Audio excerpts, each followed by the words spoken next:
Lovely Esteem. I'm Lovely, the auntie you always wanted, the sister girlfriend you didn't know you needed, honey. You gotta have self-love to have self-esteem. And here we know that God don't make no junk, so we're gonna sit down, talk about it, and see how we can fix it, baby. Let's do it. Hey guys, this is Lovely with Lovely Esteem, and welcome to the Healing Through Conversations podcast. Today I told you, it's really not serious. Like, you really have to. I do not want you on here like, don't do that. Don't do that to me. Don't put your shoulders up on me. I'll be like, well, do not be scared. It's gonna be fine. Today we get to speak with Masi.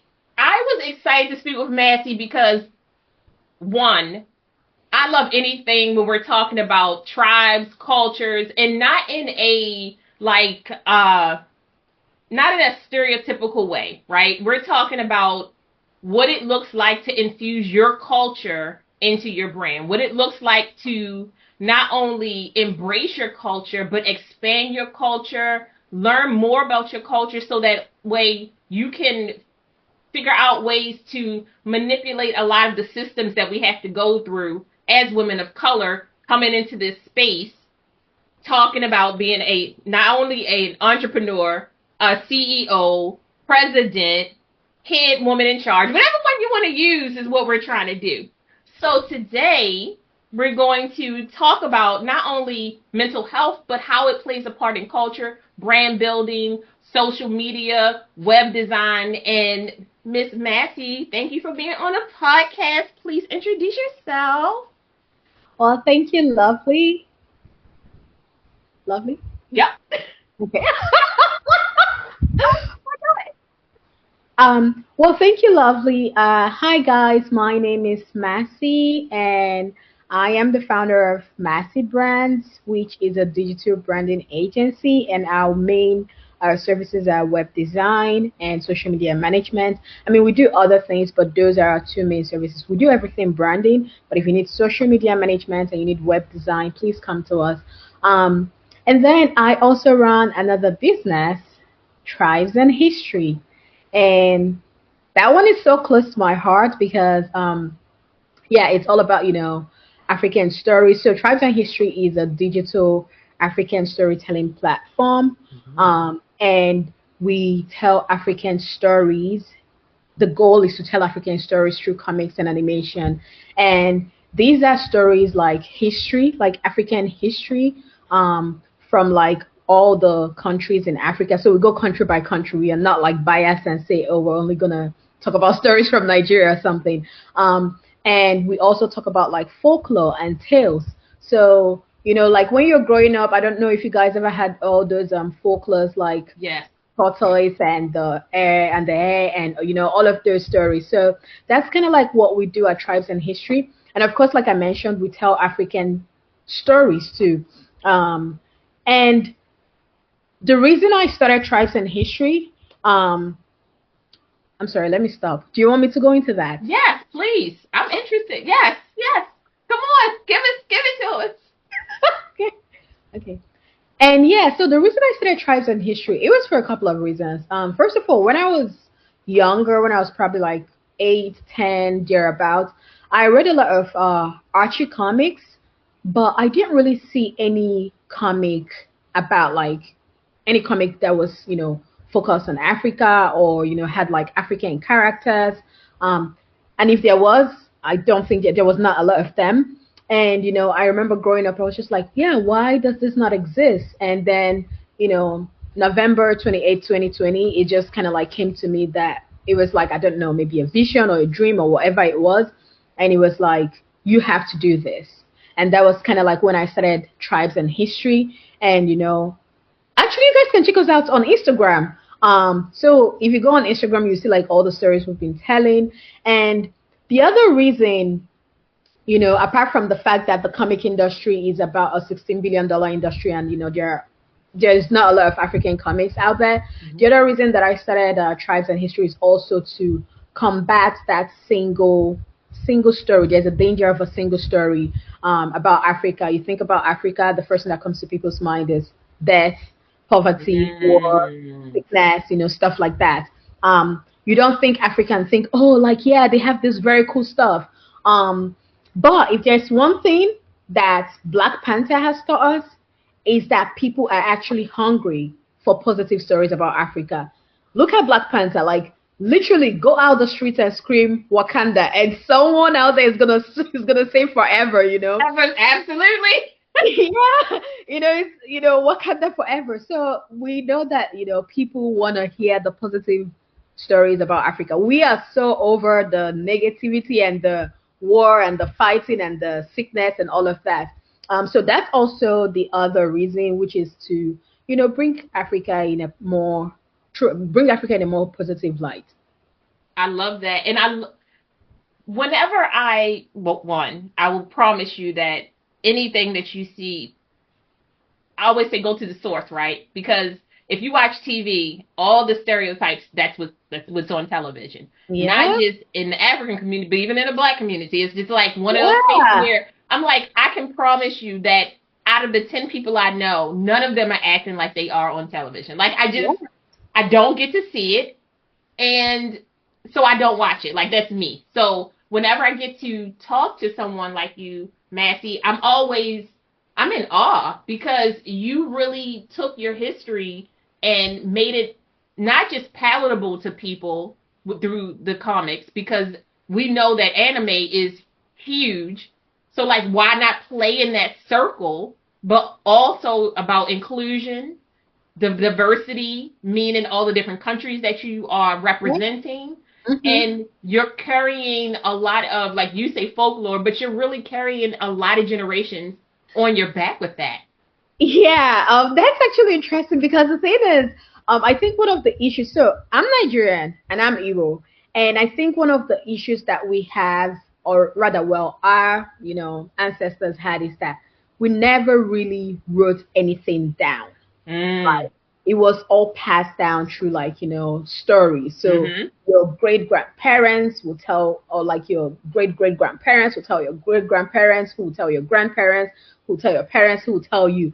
But the thing is, by the time the story gets to you, it's been diluted, your parents, they've added, they've added bits and, so you don't even know, what the exact story is.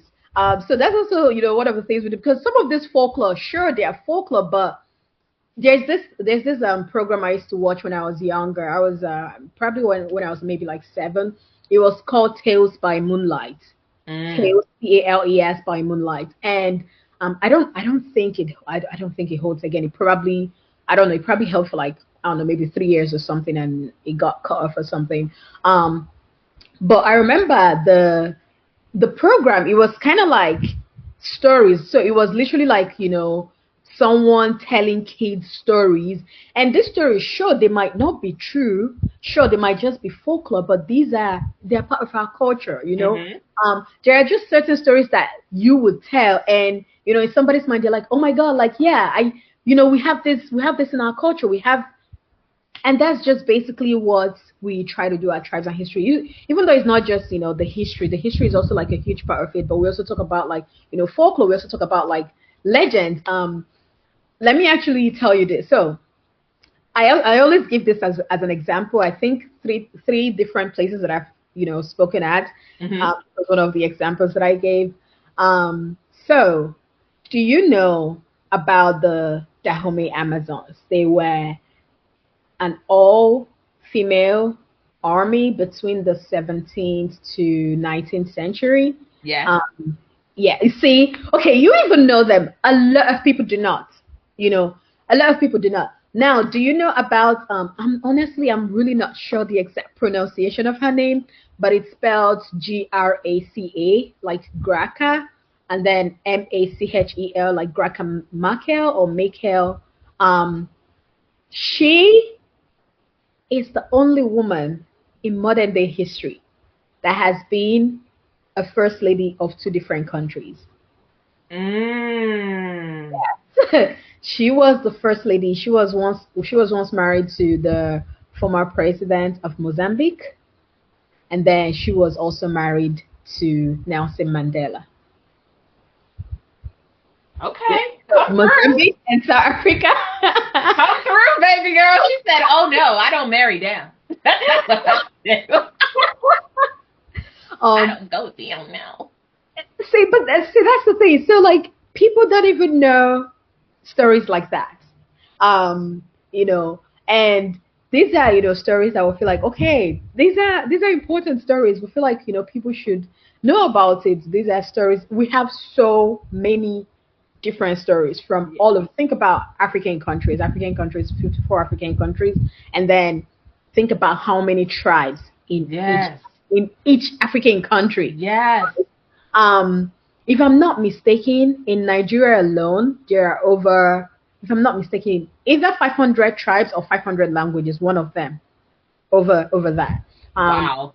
yeah, even though there are like the three major tribes of Igbo, Hausa, and Yoruba, but basically there's a lot of story, Yes. right? And there's a lot of diversity, and these tribes, all our stories need to be heard. The positive stories, not Yes. just the negative ones that has been Yes. perpetuated and told all over and all over. And we are over that. Um, I but would yeah, be over it too. Like, shut up. We heard you. Shut up. like yeah, and they just carry one negative thing, and then they make it look like, I'm not saying that. Basically, there's negativity everywhere, right? Yeah. Bad things happen everywhere, but don't make it look like That's the Africa. only thing that's happening. Exactly. Yeah. No, but I think one, I was having I've been having a lot of conversations with different people, and I was saying to them, but this is what this is where our generations kick in, right? It's Hmm. I'm a part of Gen X, but I believe that Gen X, in the most positive way, should be telling stories, right? We should be. Go ahead. What happened? Wait, you're a part of Gen X? I am. I'm 48. I'm 48. Really? Yeah. I mean, I don't know if you're gonna cut this up, but you don't look. When you were talking, I was probably like, oh yeah, she's probably like 36 or something. Yeah. I am a proud 40 because you know what? I'm gonna tell you why. One, I never lied about my age. That's a huge thing for me to never lie Yeah. about my age. But I'm like, I think it's a blessing that I've received this many years, right? This many years, I'm still able-bodied. I Yeah. still get to talk to everybody. I still get to connect with so many people.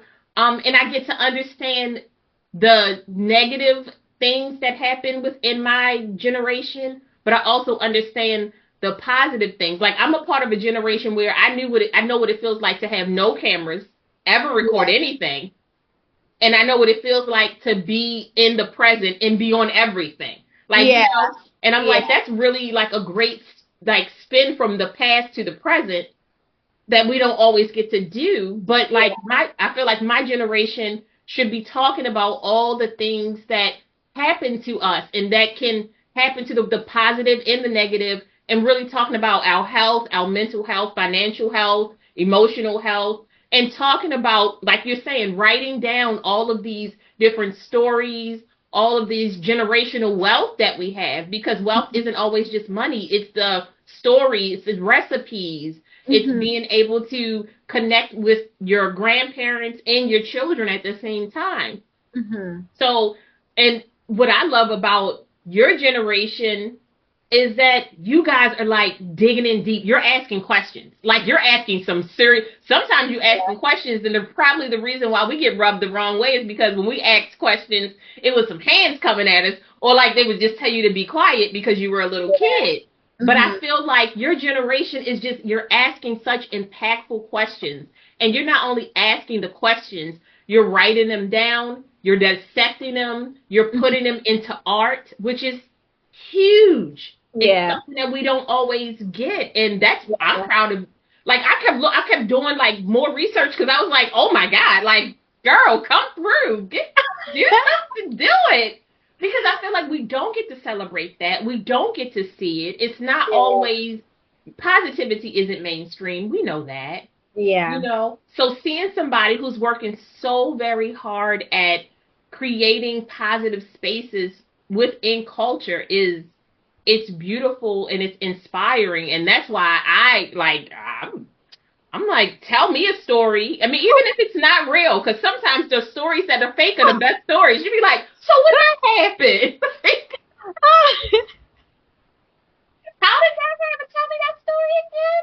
You know, you're looking at your grandmother like, I know this story never happened. I know it never happened. But she said it, so you like, it's real. Grandma said it. Mm-hmm. So who gonna tell it it's not? Nobody gonna tell grandma that story not real. Nobody. No, nobody. No. So like when you started, what was the response to you telling the stories and talking about history through comics? Like what kind of response did you get with that?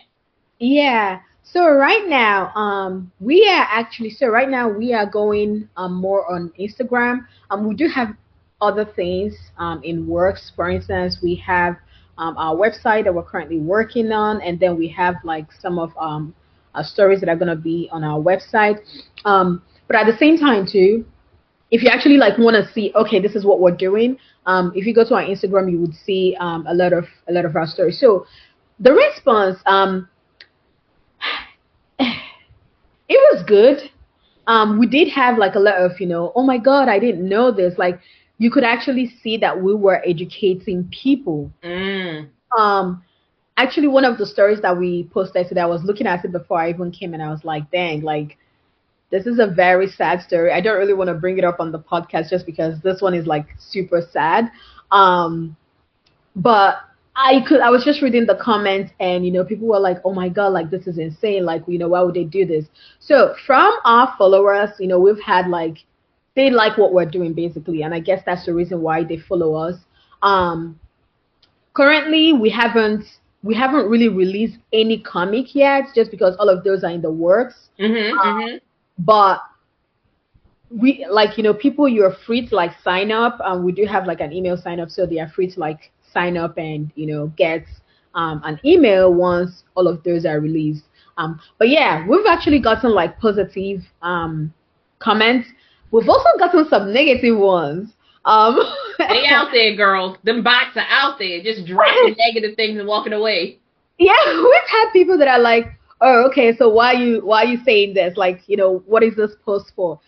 We actually had someone that was like, oh, this is such a lie. And I remember I saw like the response to that we gave to them was, hey, like just a quick Google search would actually show you if this is a lie or not. Because before we even post anything, like it goes through like, editing, it goes through, okay, making sure like the sources are correct and all of that. So we don't just like put out anything there, because we know how sensitive some of these stories can be. But yeah, so we've gotten we've gotten mostly positive responses, but we've also gotten like few negative ones, like here and there, which makes sense for social media. Yeah, but few, we don't even count them. Like they are the percentage that we're going to disregard, because I feel like you would get such a positive response. And I don't mean that people don't have questions or challenge, because that's what happens when you're doing a good job. You create conversations. That's wonderful. But like, I know how thirsty we are as people to learn more about culture, to learn more about what really is happening versus the narrative that's kind of fed to us. You know, as we spoke about earlier in the podcast, like, yes, I mean, if everything was negative, you wouldn't be here. You know what I mean? Like, you wouldn't be able to enjoy your life. In all cultures do have negative spaces, but it's like not every culture is put on this negative, like the pedestal of negative. Like every time you talk about it, it's like a Sarah McLachlan story playing in the background. It's like some, sad music. People, you know what I mean? And I'm like, give people the space to celebrate the greatness that happens in every culture. Give people the patience to talk about and to connect and communicate with each other. And I think that like storytelling is so, when it's done well, like you are wrapped up in it. You're like, okay, when is part 2 coming out? When is part 3 coming out? Yep. And the funny thing, right? Or I don't know, I guess the intriguing thing about us is that we're not just educating or telling stories. So this is the thing. I was actually talking to someone about it today. Tribes and History is not just like comic or animation kind of company. There's also the educational part of it, right? and it also is an experience, because the thing is, we are taking you through to see, oh, this is what happened in the 1800s. This is what happened in the 1900s. So, it's a combination of all of these things. It's not just, yes, it's comic and animation. That's the way we're telling the stories. But these stories, you know, you can actually like experience them. You can actually see, wow, this is how they did things then. But yeah.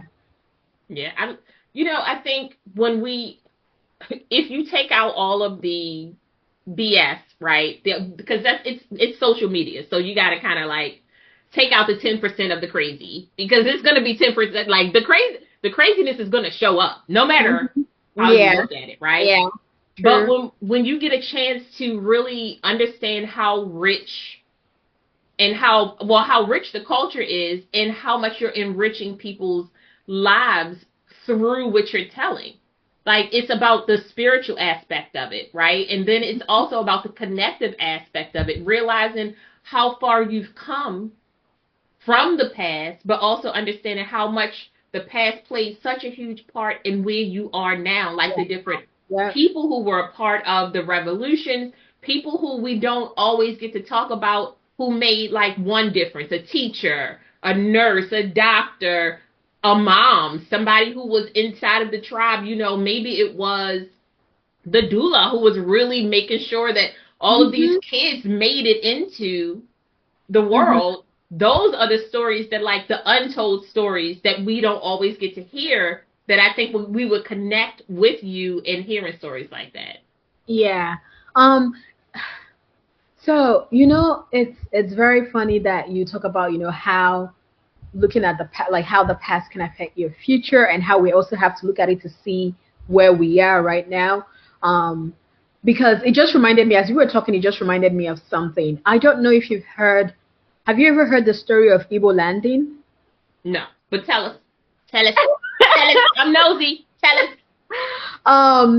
So it's called Igbo. So IGBO, landing, LANDING. So like I said, from the beginning, my tribe is Igbo. Igbo landing. Okay. Yes, Igbo. Yeah, Igbo people from Nigeria. Igbo landing was a mass suicide. That it happened in 1803, I believe. Yeah, I think 1803, when the slaves, the people that were captured to become slaves, who were Igbos, in a particular ship, they all decided collectively to drown themselves. And this actually happened in Georgia.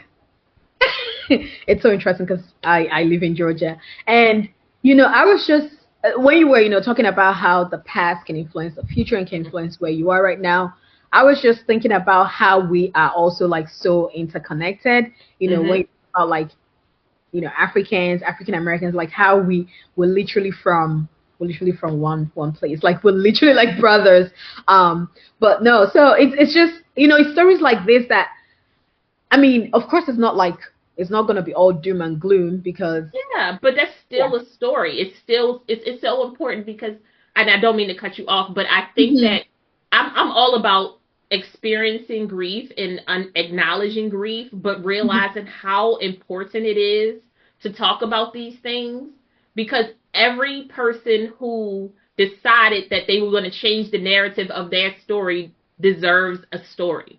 Like, they all had lives prior to being captured. They all had childhoods or something that was happening in their lives that was great before this, like, massacre happened. Because even if you made it over here, it didn't mean it got better. You know what I mean? Like, because I always think people, I know that spiritually, depending on what culture you're from, when you talk about suicide, it gets really sticky. But I'm like, when you get to choose your own fate, when you're in the midst of that kind of angst and sadness, like, it deserves a whole story. It deserves a moment of pause. Yeah. We've covered their stories, I think, twice now, maybe 2 or 3 times now, ever since we started Tribes and History. And it's something that I feel like literally any time we cover it, you would see, like, Igbo people, they're all in the comment section. Oh, that's my tribe. Oh yeah, and you can just feel it's kind of like a pride thing. Like, yeah, instead of us to be taking, like, would we, rather die. But yeah, just like you said, just any person that can do something like that, they deserve to have their story told. Yeah, and that's something that, I always think to myself whenever I hear people talking about history and the untold stories of history, right? Because we're fed here in the United States whatever we're fed, and then you go to a whole nother country and they're like, so slavery really happened? And as a black person, you're like, what do you mean you don't know about that? Like, and I realized when 2020 happened and TikTok really kind of blew up for the world, right? Mm-hmm. And I was like, one of the most positive things that happened from TikTok was there were so many people who were able to connect with each other who never could. It just happened at the right time where everybody could slow down and had a moment to be able to listen to each other. Yeah. Mm-hmm. And then someone like you comes along telling a story, and we're like, ooh, well, when did this happen? Like, yeah. because we don't get to embrace each other. We weren't allowed to cross those lines. There was no way to really communicate. Instagram doesn't do that. Facebook wasn't doing that. Doing that. Yeah. Yeah. Yeah. Yeah. I think TikTok did make a difference for people that use it.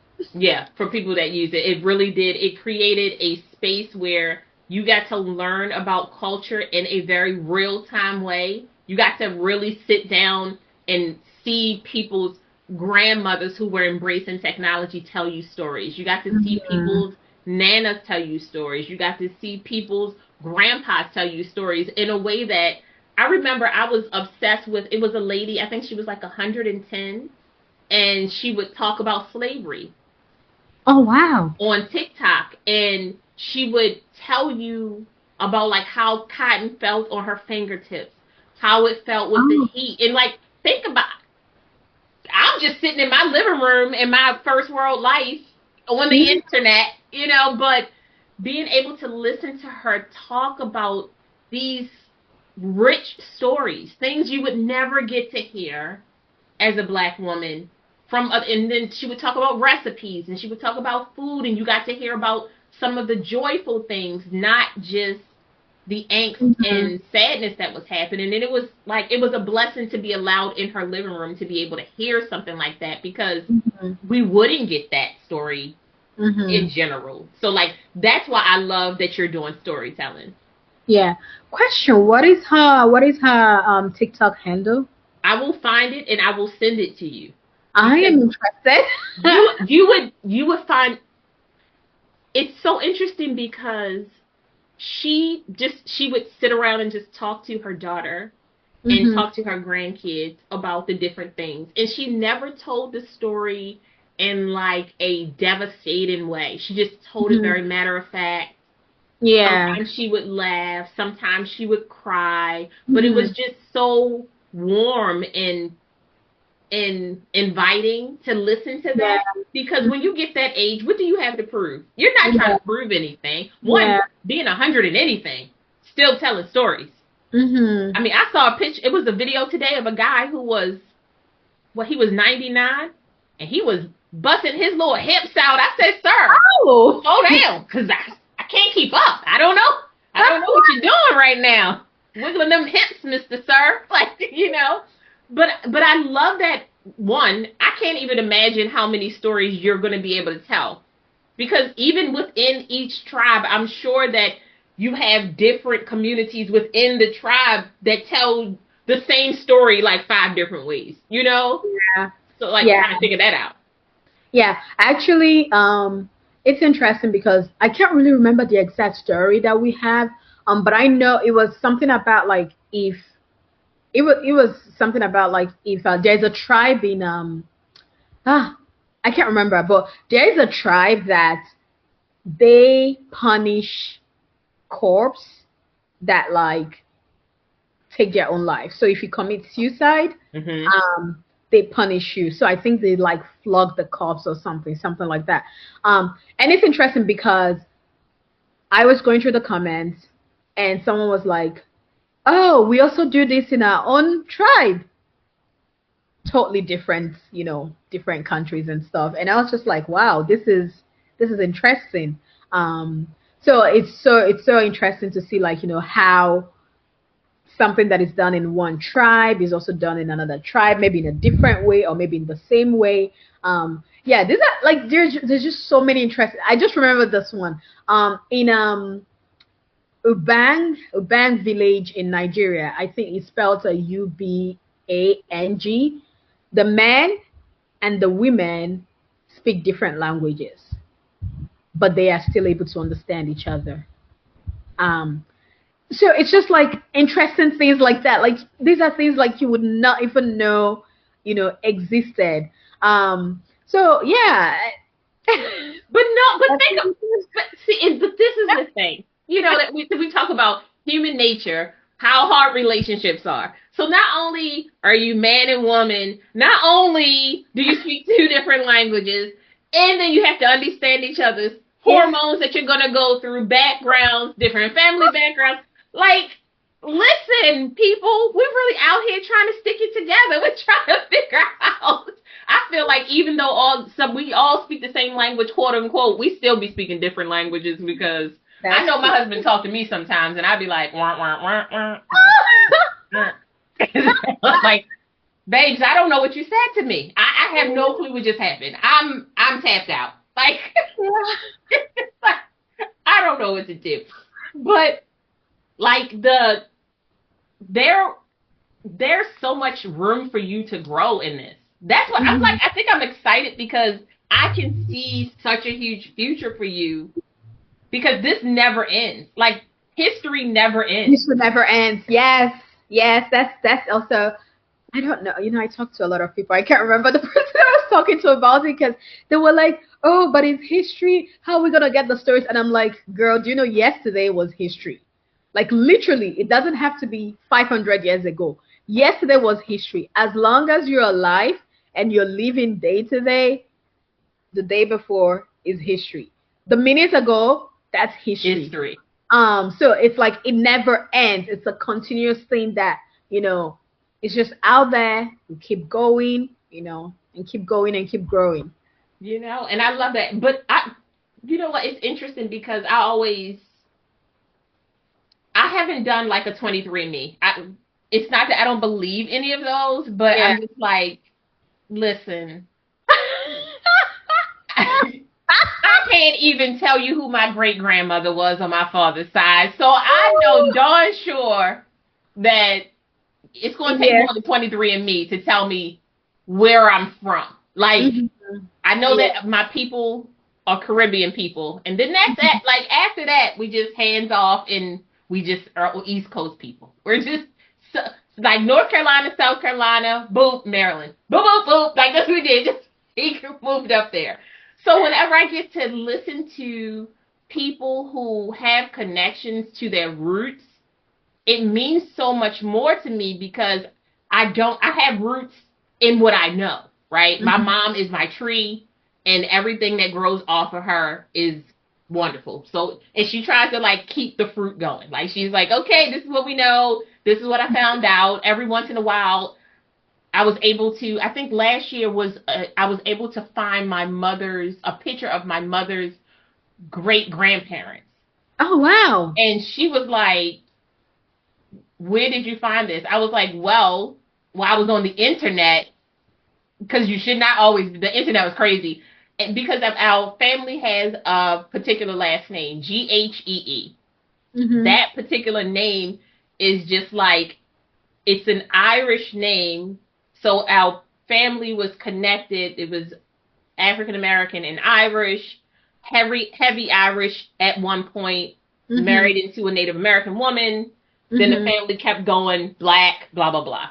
And it was the first family in our particular, like in Maryland, in Owens Mills, to be able to own land in a particular place. So it was a big deal to be able to own land. And they kind of brought the plots one after the other. As they made money, they were able to buy the plots. So I was able to find pictures of them through their funerals to like Wow, that that's they pretty showed. cool. So like those stories are the stories that you would hear, but you don't know it because Yeah. like you don't always get to tell them, or sometimes you tell a story and because people are so emotionally attached to the story that Hmm. they feel out of shame or guilt or whatever it is. But I'm like, your story is your story, and you can help somebody else out by telling that story. Yeah.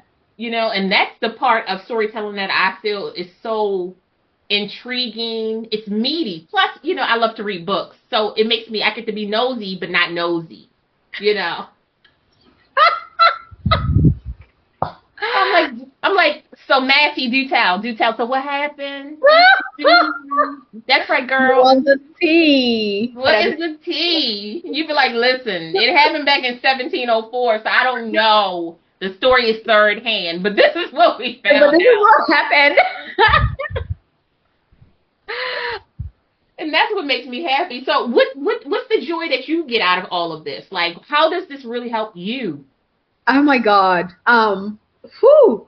When I first started, so right now actually someone handles the social media. They've been handling the social media since the middle of this year. But when I started, I was, handling everything for the most part, at least like 80%.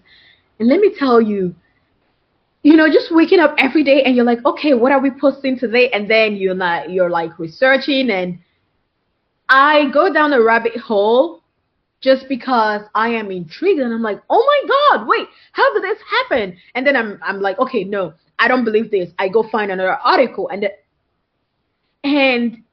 that just, well, I've always loved reading, Mm-hmm. so that's just, that always just makes me so happy. So now combine reading with like history, with like, telling the stories, and ooh, you got me in fantasy land.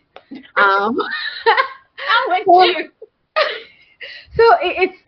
it makes me very happy. The only reason why I had to start delegating some tasks, because as you're growing and you're doing more things, you start delegating. The only reason I had to start delegating was so I could focus on actually like growing the company, Mm-hmm. not just like so I could focus on for instance, attended this conference, got a couple of people who were interested in what we do. Like every single person, I talked to about it, they're intrigued. They're like, oh my God, what do you need? How do I help?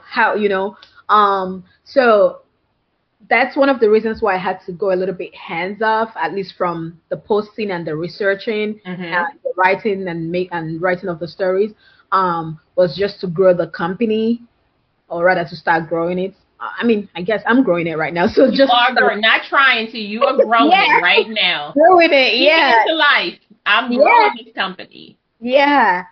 So that's one of the reasons why I got a little bit hands off, and then the other reason is also because of my other company, which is my 9 to 5. So, but yeah. Yeah, that's why I always laugh. I'll be like, yeah, and it was interesting because I was having a conversation with a different coach, another coach, and he was like, "So would you give up your day job?" I'm like, "No, I like that." Now, don't get me wrong, enough money, and I probably would step down, but that's just because I would have the financial freedom to like really delve deeper into mental health. I love having these kind of conversations. I'm like, I always say, I'm like, I'm not nosy. Like, I'm not going to ask you too many follow up questions, but the things that you're passionate about, I want to be passionate about. Like, that's Mhm. something that I find that's very connective. And I feel that when we have these beautiful conversations about growth and health, because you're helping past generations feel heard and seen, right? And then you're helping future generations Yeah. with that more knowledge, more connectiveness, to be Hmm. proud of who they are and where they came from, right? Yeah. Because sometimes you have this.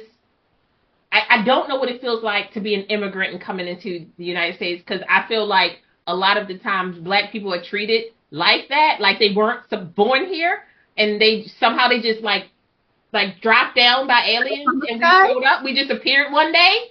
I mean, and I will say, if I'm an alien, they dropped us down fly.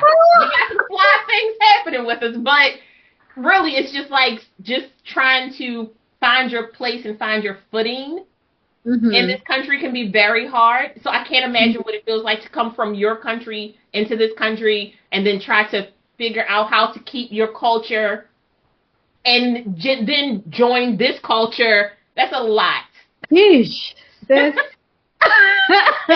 She said, Lord, please, I don't have enough time to talk to you about this, ma'am. Woo. No, like, yeah. Honestly, I think immigrants all have different experiences depending on when they came into the country, right? Mm-hmm. And let me put it this way. For instance, if you came into this country for a better life for your kids or something and you're probably like 40, you would have a totally different experience from your kids that you brought in here, maybe like basically kids like that came here when they were less than 10. Mm-hmm.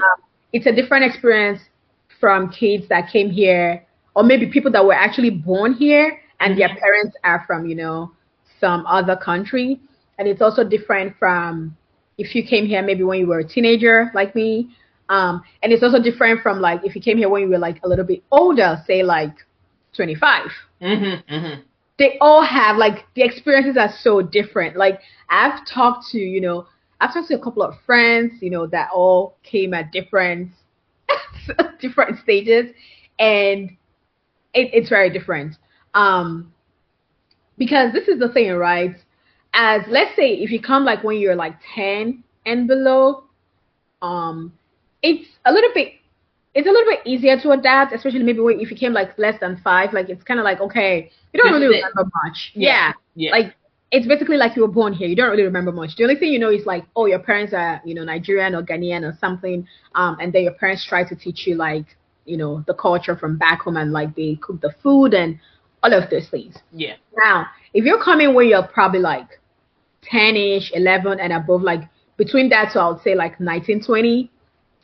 It's also a different experience because at that time, you're like in your formative stage where you can adapt. It's kind of like, okay, for me, I grew up in Nigeria, but also coming to the US, I remember one of the things my therapist said, she was like, you're like a chameleon. Like you can literally like you're in the midst of Nigeria to become Nigerian. You're like in the midst of others. Hey! You're different. So it's like when you're between those ages and you come here, it's a little bit different.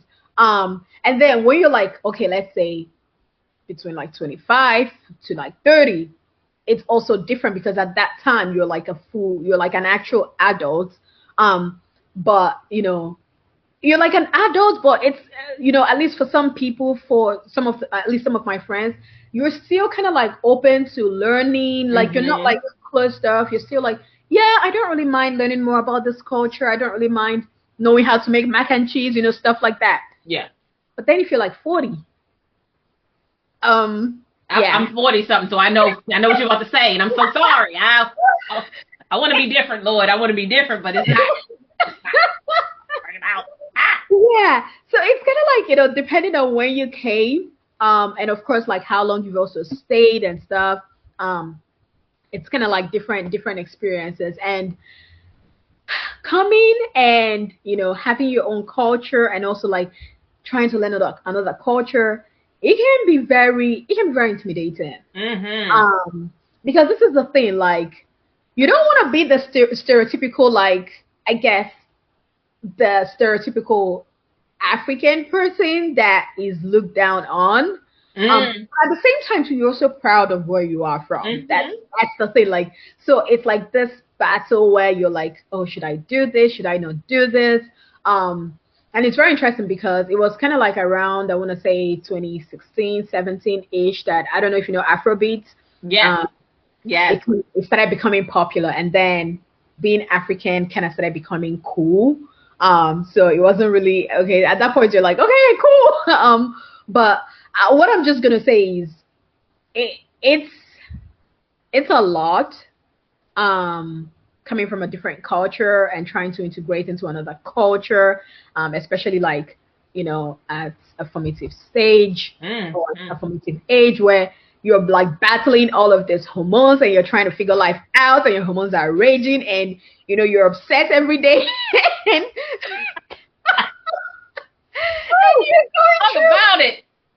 you're going through all those and you still have like the life change of being uprooted from your home and coming somewhere that everything is totally different. Yes. So it can be a lot, but the thing is, after a couple of years, I want to say give it like 3 years ish, 3, 4 years, you'll be fine. You learn, okay, this is the way they do this, this is the way they do that, and you also know what works for you and what doesn't work for you. And the things that don't work for you, you just like, stay away from it. And the ones that work for you, you go ahead and playing them.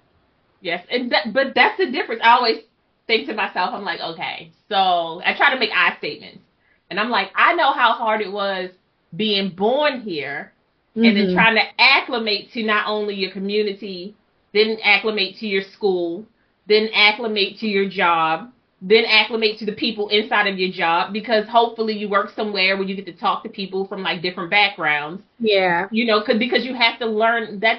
It's so huge to learn how to respect other people's culture, no matter how different it is.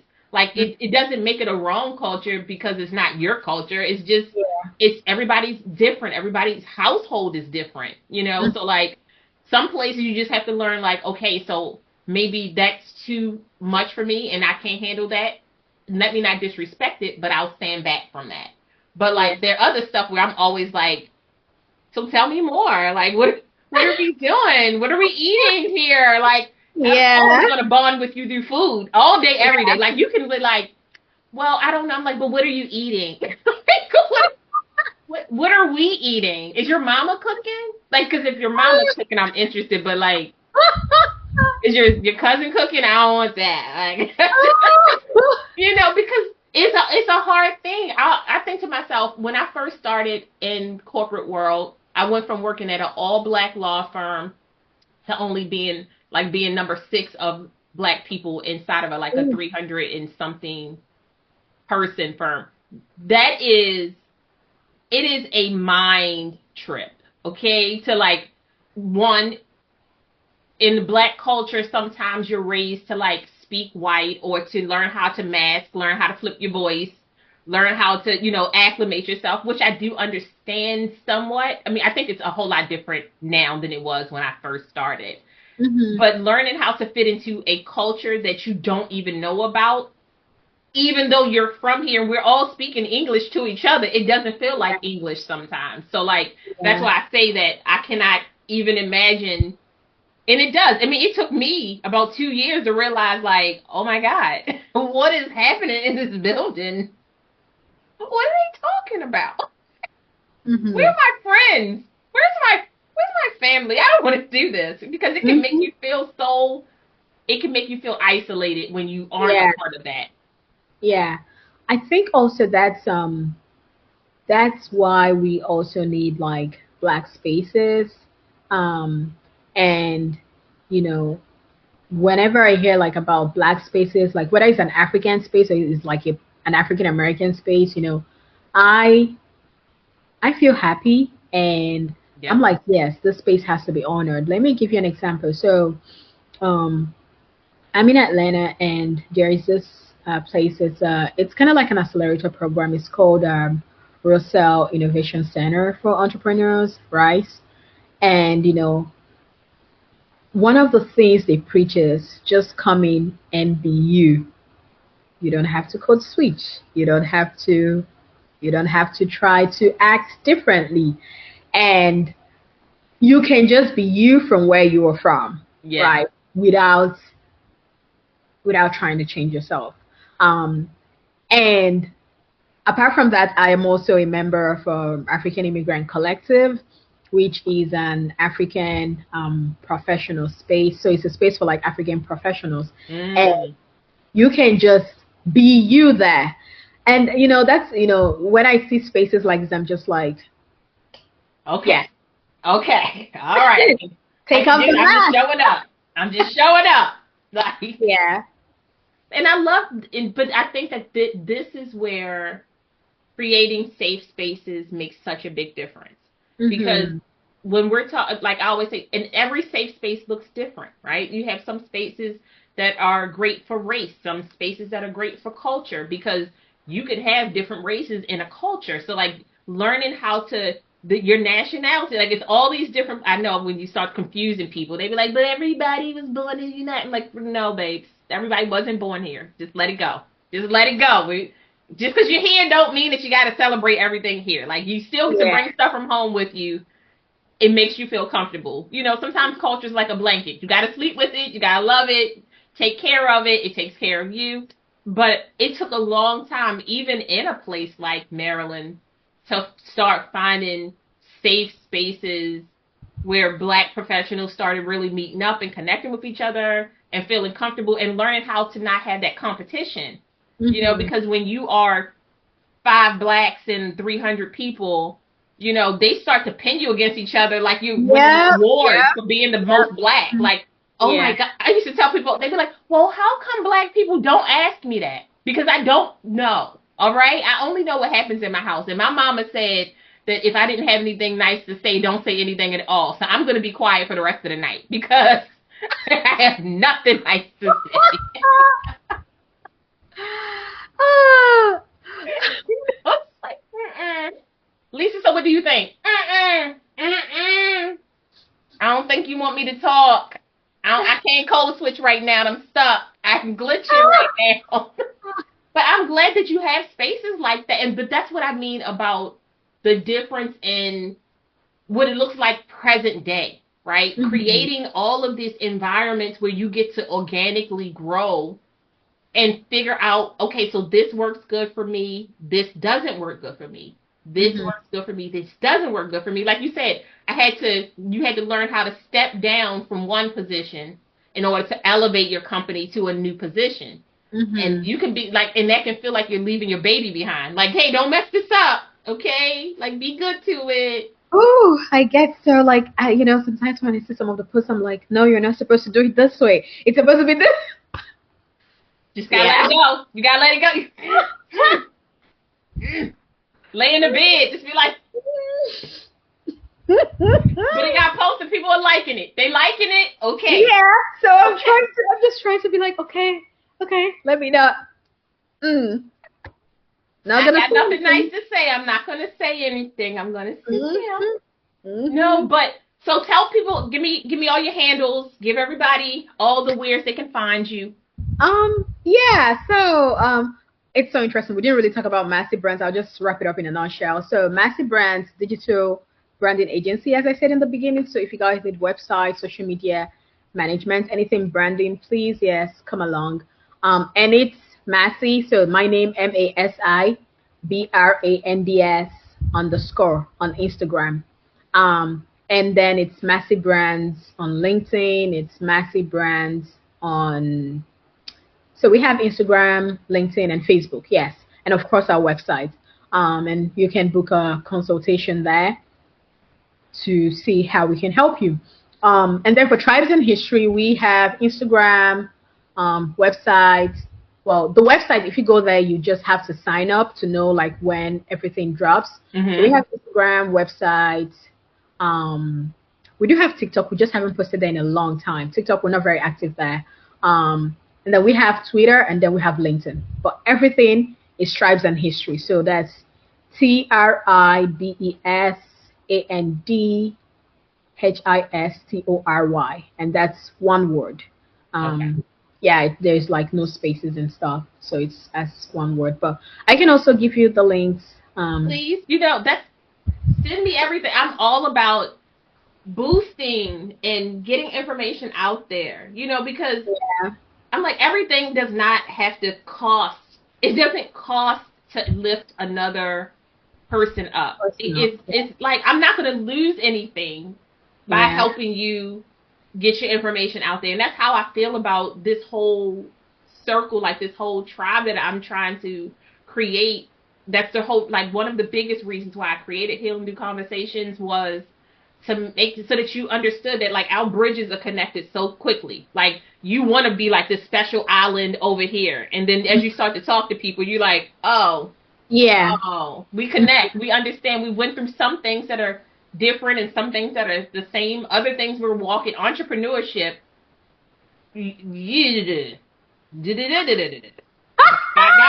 Die. Ooh, so I'm just saying, like, that don't matter what culture you from. You going to become an entrepreneur. You start speaking a language that only entrepreneurs. You be like, why are we here? What is happening? Why are we networking again? I thought that was over. Nope, never over. Networking never ends. It's like 24/7. It's just you know. But I thank you so much for being on the podcast. I look forward to more from you. Now, you have to come back when you drop your comics. You have to. I will. No, I will, because I'm not gonna lie, this has been fun. Did I tell you? I told you. I really pride myself. I want to make connections with people. I want to have fun, because life is so serious sometimes that, like, you know, you just, like, you wake up sometimes, you just like, I want to rip this wig off and throw it at people, but it is glued on, and it's going to hurt to come off. So let me get my life together.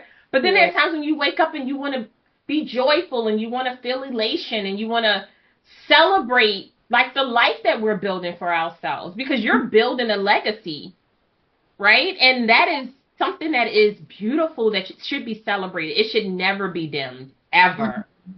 Don't come for me, Masi. Don't come for Masi is what I mean. I'm being a mama. I'm being a Gen X. I'm about to threaten people. You see how fast it came out? Gen X. We're going to threaten you first, and then we're going to ask you how you Oh, my God. No, but seriously, once your website goes live and you really get up and going, I would love for you to come back, and we can chit chat about all the new goodness that you're doing out here, on top of your social media branding that we didn't even talk about, on top of web design that we didn't even talk about. I'm just saying, you got things to talk about later on. Oh, yeah, no, definitely. I would want to come back. So whenever we get, all of these things, whew. You got it. It's coming. If you're already working on it, that means it's going to happen. Yeah, I know that. But whenever I'm able to get all of those things done, then I would definitely be able to come back. Oh, we did good today. This was good. Thank you guys for being a part of the podcast. We'll talk to you soon. Bye. Thank you so much for joining us. We hope you found some healing, connection, and joy. Until next time, bye, loves.